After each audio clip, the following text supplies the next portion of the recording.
1 Timothée. Chapitre 3. Cette parole est certaine, si quelqu'un aspire à la charge d'évêque, il désire une œuvre excellente. Il faut donc que l'évêque soit irréprochable, mari d'une seule femme, sobre, modéré, réglé dans sa conduite, hospitalier, propre à l'enseignement. Il faut qu'il ne soit ni adonné au vin, ni violent, mais indulgent, pacifique, désintéressé.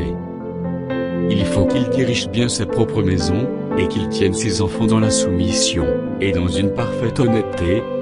Car si quelqu'un ne sait pas diriger sa propre maison, comment prendra-t-il soin de l'Église de Dieu? Il ne faut pas qu'il soit un nouveau converti, de peur qu'enflé d'orgueil il ne tombe sous le jugement du diable. Il faut aussi qu'il reçoive un bon témoignage de ceux du dehors, afin de ne pas tomber dans l'opprobre et dans les pièges du diable.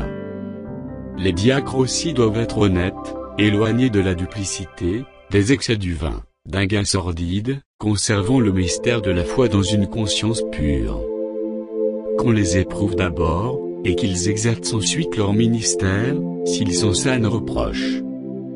Les femmes, de même, doivent être honnêtes, non médisantes, sobres, fidèles en toutes choses. Les diacres doivent être maris d'une seule femme, et diriger bien leurs enfants et leur propre maison, car ceux qui remplissent convenablement leur ministère s'acquièrent un rang honorable, et une grande assurance dans la foi en Jésus-Christ.